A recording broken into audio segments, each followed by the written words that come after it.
salam sejahtera. Apa khabar tuan-tuan dan puan-puan? Alhamdulillah bertemu kita sekali lagi.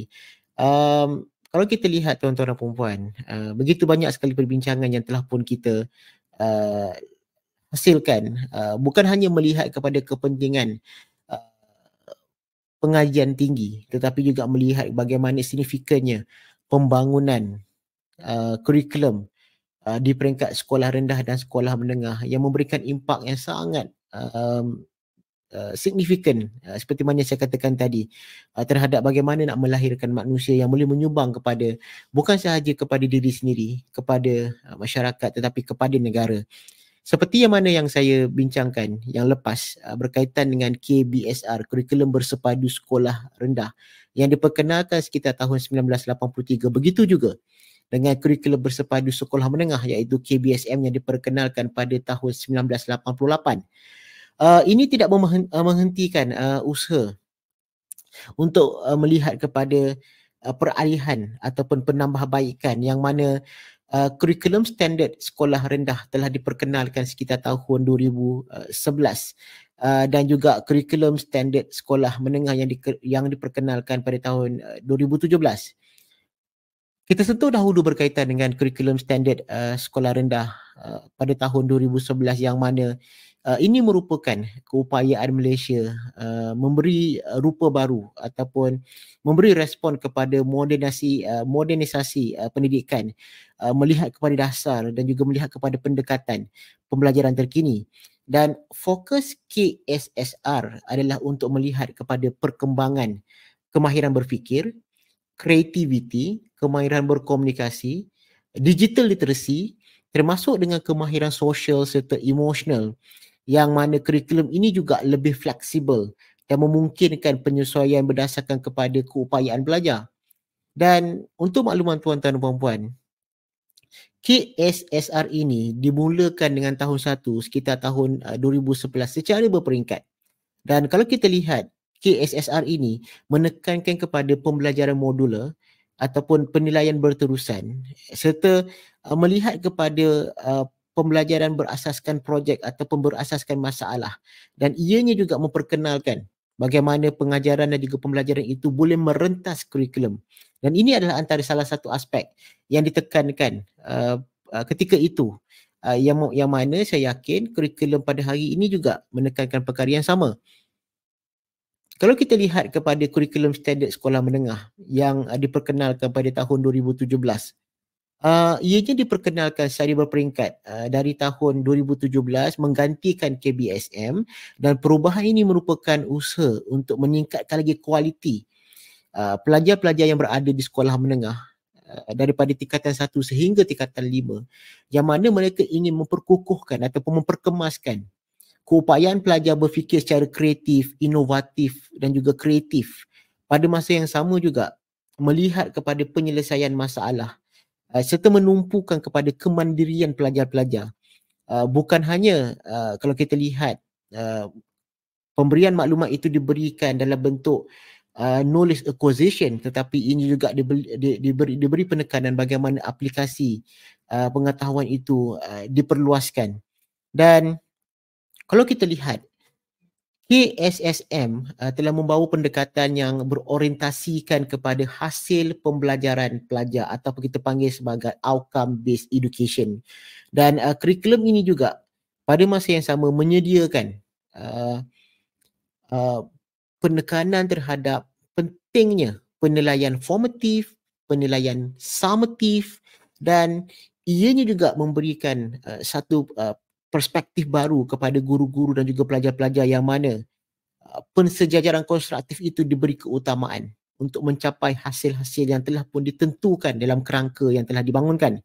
Dan kalau kita lihat, dalam kurikulum ini juga telah memperluaskan jalur-jalur pembelajaran, termasuk pembelajaran STEM yang antara pembelajaran STEM iaitu sains, teknologi, kejuruteraan dan juga matematik, yang mana ianya menjadi komponen asas, komponen utama yang perlu diperluaskan, memungkinkan bahawa pendidikan itu lebih relevan, lebih komprehensif dan mempersiapkan pelajar-pelajar berhadapan dengan masa hadapan dan juga memberi respon kepada apakah keperluan yang akan berlaku pada masa akan datang.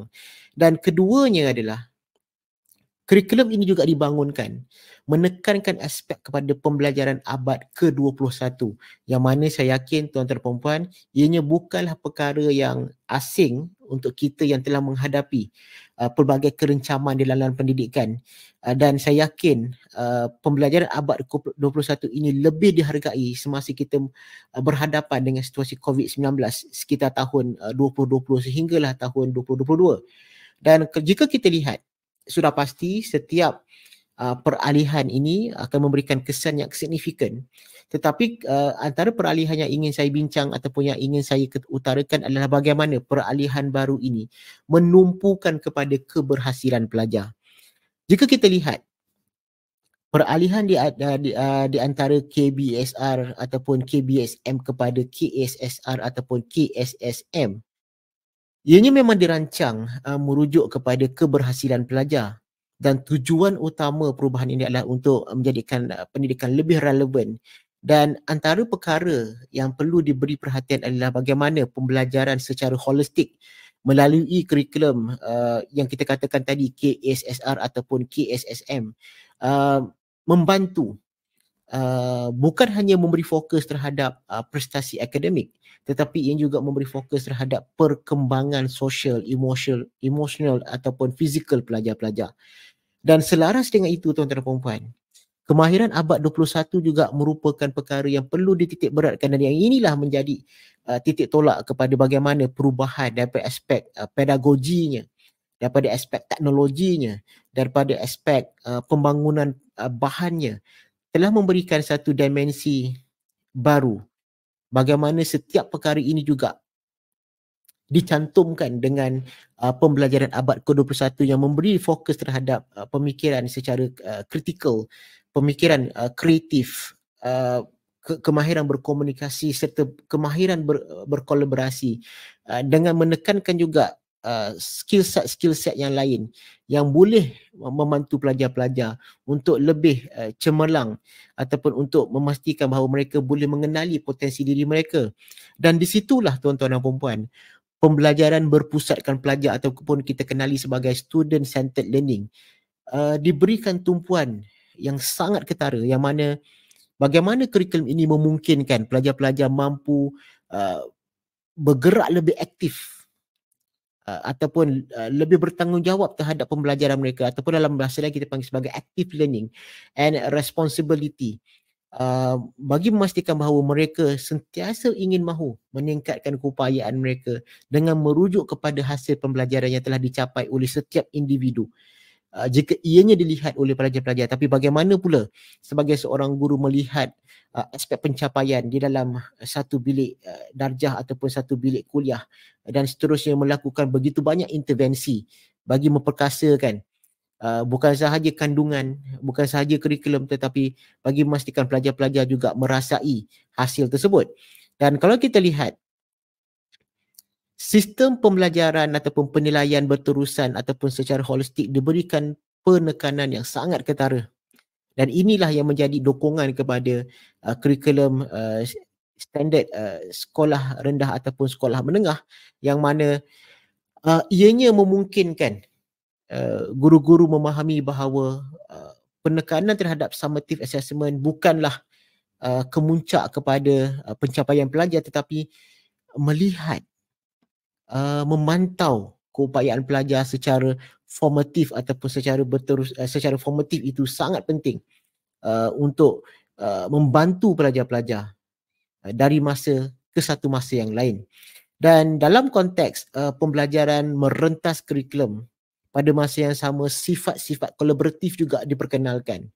Ini membolehkan pelajar-pelajar dapat mengembangkan pengetahuan mereka lebih daripada subjek-subjek teras dan melihat juga bahawa ada subjek-subjek yang mungkin boleh membantu mereka dan menyesuaikan diri mereka dengan keupayaan, dengan kecenderungan yang mungkin nanti saya fikir akan memberikan juga kesan kepada pemilihan mereka untuk meneruskan pengajian di dalam mungkin pelbagai peringkat.